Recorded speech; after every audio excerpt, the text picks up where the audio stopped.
Gilmore Girls, and let's spill a little tea. Actually, it wasn't me. I'm not going to spill any tea. That was Ed Herman all over the front of his white shirt. What do you do in emergency situations on set? What do I have in my kit? And what other emergencies happened on the set of Gilmore Girls, as well as some fun photos from behind the scenes on other shows that I've worked on.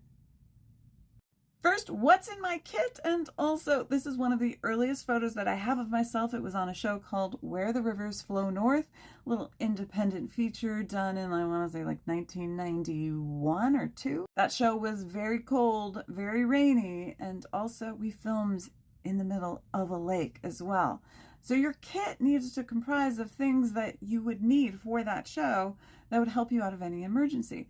That show, I remember using my hairdryer a lot to dry the actors off because they would often get wet from the rain. I also had a lot of hand warmers in my kit to give them so that they would stay warm. Around my neck in this particular photo is a set of scissors. They were folding scissors so they wouldn't stab me as I walked around set. And another thing we always have on our body is a walkie-talkie. This is so we can get a hold of anyone in an emergency to let them know we need a stinger or just to hear what shot is up next. This is a shot of me on the set of Scouts versus Zombies. And every show is a little different. This is a photo of me in the entire costume department for Scouts versus Zombies. And the only emergency on that show was making sure that we had enough blood. Well, not real blood.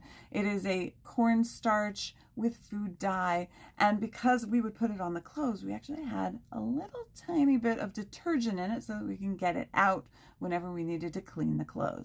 This is a shot of me on the set of Jersey Boys, and on that show we had a lot of period garments that were very old, falling apart. Constantly we would be sewing people in and out of their clothes, so I would have a rainbow thread that had every different color of thread, so in case I needed to sew someone up, I'd have the right color. But I also would use another thing called carpet tape. Carpet tape was great because if the actor's shoes would fall apart, you just put the tape there, and then you could secure it for a few takes until you could get the shoes fit. This is me on a show called Free Agents, and you can see my entire kit pretty well. We've got wet ones in case we need to remove a stain. There's probably a Tide stick in there somewhere, as well as a lint roller, a bunch of needles and threads. I have my walkie-talkie somewhere in there, and that little tiny blue bag has some powdered stain removers. This was on a TV pilot called Grace, which was a show all about dance, and it starred some of the people from So You Think You Can Dance and Dancing with the Stars. Anyways, because there was a lot of dance, the actors got sweaty a lot, so I always had my hairdryer ready, as well as my needles and threads, because oftentimes we would be tacking some of the clothing pieces in place so it would look right as they moved.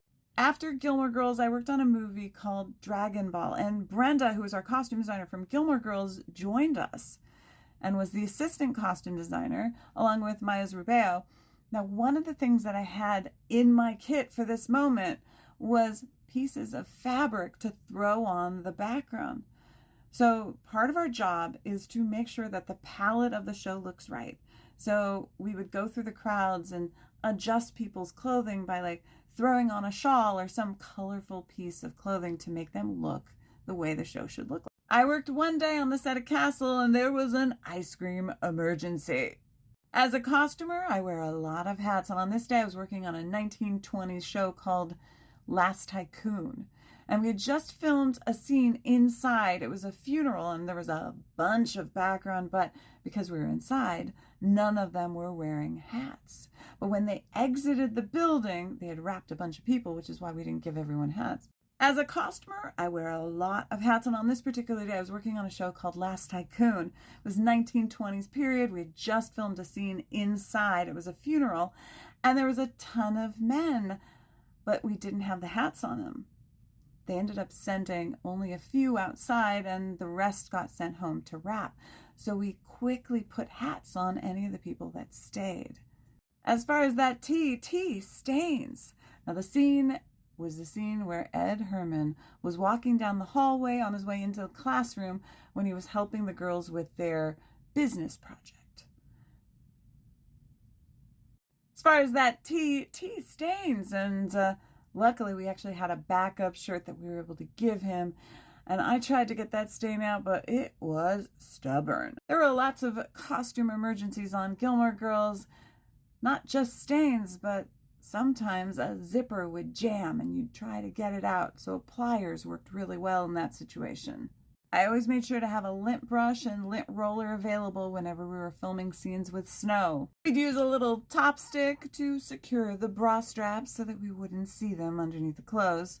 Occasionally, whenever someone's pants started to fall down, I'd give them an extra hole in their belt with the belt punch. Now let's talk jewelry, because there were quite a few jewelry emergencies. Necklaces that would tangle.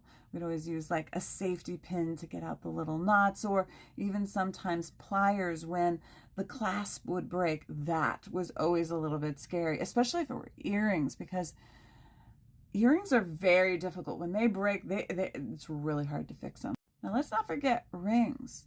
Whenever an actor's finger needed a ring, a lot of times they didn't know the ring sizes of the actors until the last minute. So in order to make those things fit, we would put little tubing around the ring to make it fit better. And if we didn't have that, we'd wrap it with tape. Imagine the actor getting a snag enclosed just before the camera is about to roll. What do? You can't cut it. You cut it, that thing's gonna unravel. But you know what you do? You grab a needle and thread, go through the back side of the fabric, make a loop, stick the snag through, right? And then you're gonna pull it right down and it disappears.